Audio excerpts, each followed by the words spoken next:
Bismillahirrahmanirrahim. Assalamualaikum warahmatullahi wabarakatuh. Eh, Bertemu lagi dengan saya untuk mata perkuliahan mikrobiologi di semester ini. Baiklah, saya akan menyampaikan beberapa ketentuan yang Anda harus patuhi ya selama perkuliahan di mikrobiologi.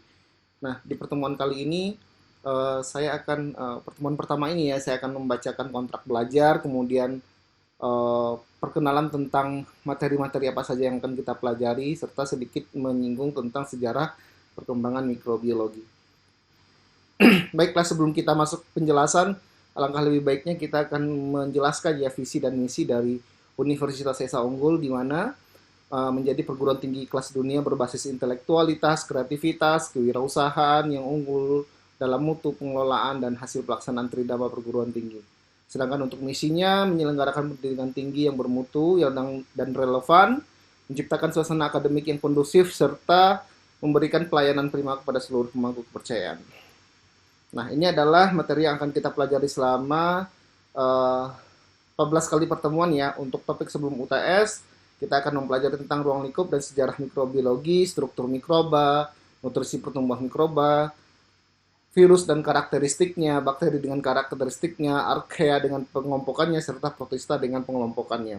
Selanjutnya, fungi atau kapang, lebih spesifiknya kepada kapang, kemudian kamir ya atau yeast, kemudian bagaimana teknik pengujian mikroba di laboratorium, serta mikrobiologi lingkungan ya, serta respon imun dan patogenitas mikroba, penyakit akibat infeksi mikroba, dan yang terakhir bagaimana pemanfaatan mikroba dalam rekayasa genetik. Ini adalah buku referensi yang bisa Anda baca dan akses. Tentunya ada beberapa buku yang harus Anda miliki ya. Anda bisa mengunjungi perpustakaan untuk meminjam ataupun membeli di toko-toko terdekat. Anda juga bisa menggunakan jurnal ya sebagai referensi. Ini adalah penilaian selama mengikuti perkuliahan, kehadiran itu 10%, praktikum 15%, UTS 25%, UAS 30%. Nah, praktikum ini nanti kita akan coba tatap muka ya, kita usahakan karena memang dalam kondisi pandemik, jadi kita usahakan kalau tidak secara daring. Kemudian tugas online itu 15% serta forum diskusi karena memang ini sangat penting ya untuk melihat paham atau tidaknya Anda materi yang kita sampaikan itu Anda diminta aktif dalam forum diskusi. Kemudian tertib selama perkuliahan, ya perkuliahan karena dilaksanakan secara online. Kemudian setiap pertemuan mahasiswa wajib membuat tugas yang sudah diberikan ya di dalam sistem. Kemudian karena itu juga berfungsi sebagai absensi ya. Jadi Anda diminta untuk mengupload tugas itu sesuai dengan due date-nya, batas waktu yang sudah diberikan. Kemudian Anda wajib aktif dalam forum diskusi. Jika memungkinkan akan ada praktikum secara tatap muka ya. Nah, selama 14 pertemuan itu kita harapkan ada 3 kali pertemuan yang dilaksanakan secara Zoom meeting ya. Jadi walaupun secara online tapi kita tatap muka. Kemudian tugas akhir nanti adalah bentuk review jurnal terkait dengan mikrobiologi. Oke, ini adalah kemampuan yang diharapkan ketika Anda setelah selesai mengambil mata kuliah mikrobiologi, tentu Anda mengetahui sejarah dan konsep dasar dari ilmu mikrobiologi. Kemudian Anda mengetahui dan bisa menjelaskan pengelompokan mikroorganisme yang tergolong dalam virus, bakteri, protista, kapang, yeast, dan lain-lainnya. Kemudian Anda dapat mengkaji keterkaitan mikrobiologi dengan ilmu-ilmu yang mendukung. Kemudian bagaimana penerapan ilmu mikrobiologi pada perkembangan biotek ya, karena memang Anda di jurusan biotek, tentu di sini Anda diharapkan untuk bisa mengkolaborasikan ya antara mikrobiologi dengan bioteknologi. Oke, apa itu mikrobiologi? Tentu di sini kita perlu tahu dulu ya, merupakan cabang keilmuan biologi yang mempelajari khusus tentang jasad-jasad renik atau mikroskopis ya. Apa saja macam-macam ya, bakteri, virus, kapang, protista, jasad renik lainnya, baik yang ada di darat maupun di udara maupun di perairannya. Nah, mikro sendiri berasal dari bahasa Yunani ya. Mikro itu artinya kecil, kemudian bios itu adalah hidup, seperti sesuatu yang makhluk hidup yang kecil gitu ya. Apa ruang lingkup mikrobiologi apa saja ya, bagaimana sejarah penemuan mikroba, kemudian macam-macam mikroba di alam ya, struktur sel mikroba dan fungsinya, kemudian metabolismenya, pertumbuhannya, kemudian bagaimana penerapan mikroba ini terhadap apakah itu pertanian, peternakan, kedokteran dan lain-lain gitu. Secara taksonomi kita bisa melihat karena memang mikrobiologi ini merupakan bagian dari biologi secara umum ya. Biologi ini adalah induk besarnya, ada cabang keilmuan imunologi, bakteriologi, virologi, ya, mikologi itu tentang ilmu yang tentang fungi ya, virologi tentang virus, bakteriologi tentang bakteri, parasitologi tentang parasit ya. Di mana saja habitat dari mikrobiologi secara habitat ya, itu ada di air, tanah, udara. Kemudian apa yang menjadi permasalahannya ya, karena memang kita lihat beberapa mikroba itu ada yang bersifat patogen, kemudian ada yang bisa diuntungkan secara pertanian, ada yang dimanfaatkan secara industri dan farmasi. Oke, kalau kita lihat secara ukuran ya, karena memang sangat kecil, kita bisa melihat bahwa seukurannya itu sekitar 0,1 nanometer sampai 1 milimeter ya, yang paling kecil apa namanya itu ukuran telur kodok ya. Tapi kalau seandainya bakteri itu berkisar antara, Anda bisa lihat ya, ini virus adalah di sekitar 100 nanometer ya. Nah ini hanya bisa dilihat dengan menggunakan mikroskop ya, mikroskop apakah itu mikroskop elektron ya, apakah itu mikroskop cahaya. Oke. Nah, secara garis besar bahwasanya rantai kehidupan itu pada dasarnya dibagi menjadi 3 kelompok besar ya, di mana ada archaea, ada bakteria, ada eukarya.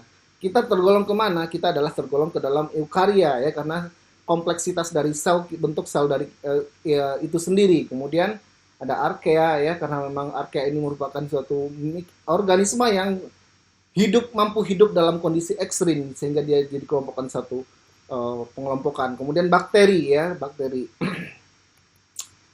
Nah, ini adalah sejarah perkembangan mikrobiologi pertama kali diinikan oleh Robert Hooke ya, seorang ilmuwan ya. Kemudian Anthony van Leeuwenhoek ya, di mana dia menemukan mikroskop sederhana dalam mengamati mikroorganisme. Kemudian percobaan dari Louis Pasteur ya untuk membuktikan apakah suatu kontaminasi itu bisa tumbuh sendiri atau ada yang membawanya gitu, dengan penggunaan air kaldu ya, dengan percobaan air kaldu di dalam botol rel angsa. Kemudian masa emas mikrobiologi itu pada tahun 1857-1914 ya. Di sini seorang ilmuwan ya, di mana Robert Koch ya, di mana dia sudah melakukan penelitian tentang penyakit infeksi ya, sehingga dialah yang dinamakan sebagai bapak mikrobiologi. Terutama penyakit tentang TB, difteri ya. Kemudian ada antraks juga. Nah, ini adalah percobaannya ya untuk yang dikenal dengan postulat Koch ya, di mana mikroorganisme harus dapat pada setiap kasus penyakit ya. Namun tidak bisa ditemukan pada setiap orang sehat. Jadi orang sakit itu pasti ada patogen yang menginfeksinya gitu. Kemudian dia dapat dikultur ya, dalam orang tersebut kita mendapat mengkulturnya. Kemudian penyakit yang sama dapat ditimbulkan dari hasil inokulasi mikroorganisme tersebut pada orang sehat. Ketika mikroorganisme tadi menginfeksi orang sehat, maka dia akan menimbulkan penyakit yang sama gitu. Seperti itu. Nah, ini adalah percobaannya dengan menggunakan hewan coba tikus ya. Kita cepat saja. Kenapa kita harus mempelajari mikroba? Karena memang secara peran mikroba ini sangat penting ya, sangat luar biasa di alam gitu. Kalau seandainya kita melihat tidak ada mikroba, tentu alam ini sudah banyak tumpukan-tumpukan fosil, tentunya tidak ada penguraian ya, karena dia perannya di situ. Bagaimana proses penyediaan mineral penting di alam gitu. Salah satunya adalah yang dikenal dengan siklus karbon, nitrogen, sulfur, dan oksigen di bumi ya. Ini adalah proses dari siklus nitrogen ya, di mana dari setiap aktivitas organisme di alam ini kembali lagi ke dalam proses dekomposisi ya, ketika hewan, uh, tumbuhan itu mati gitu, maka diuraikan oleh bakteri. Kemudian bakteri itu ada yang mendatangkan penyakit. Nah, tentu ini juga menjadi suatu garis besar kenapa kita harus mempelajarinya ya. Karena kita bisa melakukan tindakan yang mempelajari karakteristik bakteri, mungkin kita bisa melakukan tindakan untuk pengobatan penyakit yang diakibatkan oleh si bakteri tersebut gitu. Terutama di flora usus kita gitu ya. Nah, Anda bisa lihat bahwasanya badan kita ini, tubuh manusia ini merupakan mikrobiom ya, tempat hidupnya bakteri. Anda juga lahir akan disuguhkan oleh bakteri, yaitu salah satunya adalah bakteri dari vagina ibu kita gitu, yaitu Lactobacillus johnsoni ya. Jadi kita mengaku steril dari mikroba, no ya, itu tidak sesuatu hal yang mustahil gitu. Nah, ini adalah peran mikroba ya, baik dari segi ada peran negatifnya, ada peran positifnya, terutama kalau untuk positif itu biasanya sebagai obat ya, sebagai penanganan pangan, apa saja ya, fermentasi, diversifikasi produk pangan yang lainnya, kemudian di bidang medis, pertanian, kemudian pengolahan limbah dalam bentuk apa namanya, bioremediasi ya. Kemudian yang negatifnya itu yang menyebabkan kerusakan dan menyebabkan penyakit juga gitu, kerusakan dari pangan itu sendiri juga bisa dirusak oleh mikroba ya. Nah, ini adalah beberapa produk pangan yang memanfaatkan mikroba. Ada dari kelompok Aspergillus, Penicillium yang menemukan antibiotik. Kemudian ada Lactobacillus bulgaricus, itu membuat probiotik dalam minuman ya. Rhizopus oryzae ya, yang ada tempe merupakan salah satu produk pangan juga. Kemudian ini adalah contoh yang merugikan. Ada Aspergillus flavus ya, yang menyebabkan pembusukan pada buah ya. Kemudian ada Candida albicans ya, ini merupakan kelompok yeast yang menginfeksi penyakit sariawan ya pada mulut. Baiklah, terima kasih untuk pertemuan kali ini ya, semoga Anda dapat memahaminya dengan baik, Anda dapat mengupgrade kemampuan dan pemahaman Anda lagi dengan membaca modul, membaca buku yang sudah saya rekomendasikan tadi, jurnal dan lain sebagainya. Kita akan ketemu lagi minggu depan dengan topik yang berbeda. Sekian saja dari saya. Wabillahi taufiq wal hidayah. Assalamualaikum warahmatullahi wabarakatuh.